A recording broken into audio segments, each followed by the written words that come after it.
नमस्कार, महाराष्ट्र लोक न्यूजमध्ये आपल्या सर्वांचे स्वागत। पाचोरा तालुक्यातील श्री स्वामी समर्थ सेवा केंद्र पिंपरी खुर्द येथे सालाबादाप्रमाणे चैत्र शुद्ध द्वितीया निमित्ताने स्वामी जयंती सोहळा उत्साहात संपन्न झाला। सकाळी 8 वाजता भूपाळी आरतीनंतर पालखी सोहळ्याचे आयोजन करण्यात आले।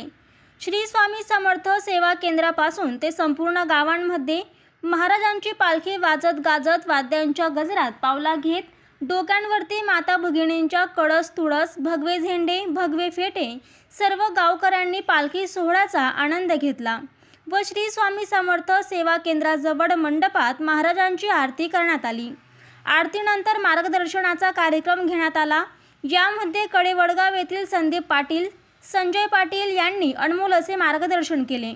यावेळी पाचोरा येथील गायकवाड अप्पा संजय पाटील पत्रकार गजानन भाऊ लाधे बालचंद राजपूत दत्तू पोलीस पाटील सातगाव कडेवडगाव येथील अतुल पाटील गौरव पाटील विकास पाटील वाडी येथील अभिषेक पाटील निंबोरीचे सागर पाटील सातगाव डोंगरी येथील नामदेव पवार पिंपळगाव हरीश्वर येथील गरुडाप्पा व गजानन तेली शिंदाड येथील प्रशांत पाटील प्रकाश बोरसे आप्पा व गावातील सरपंच उपसरपंच तसेच गावकरी सेवेकरी मोठ्या संख्येने उपस्थित होते।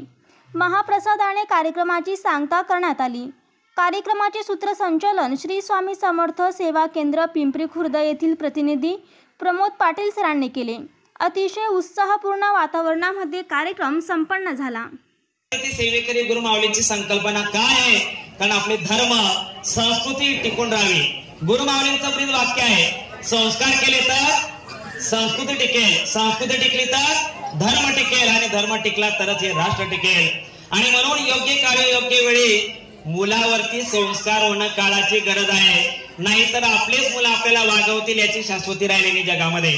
मुलं वाम मार्गाला चालले, मोबाईलचा अतिवापर टीव्हीचा अतिवापर या जे तांत्रिक त्या उपकरणे त्याचा अतिवापर झाल्यामुळे कधी कधी पिढी जी आहे ती वाम मार्गाला जाताना दिसत आहे। कुठेतरी कुसंस्कार वाईट संस्कार त्यांच्यावर पडत आहे।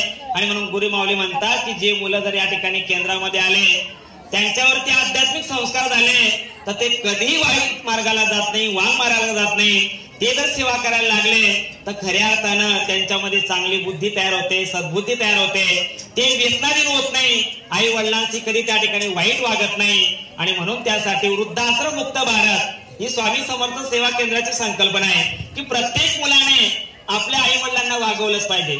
आज तुम्ही बघा बऱ्याचशा ठिकाणी सिटीमध्ये तर तुम्हाला फार वाईट परिस्थिती, पण खेड्यामध्ये सुद्धा बरेचसे मुलं लग्न झाल्यानंतर आई वडिलांना वेगळं वागवतात, आई वडिलांना कुठेतरी गोट्यात ठेवतात, आई वडिलांना कधी त्यांना खर्चाला पैसे देत नाही। ही मोठी शोकांतिका आहे आणि हे जर आपल्याला थांबवायचं असेल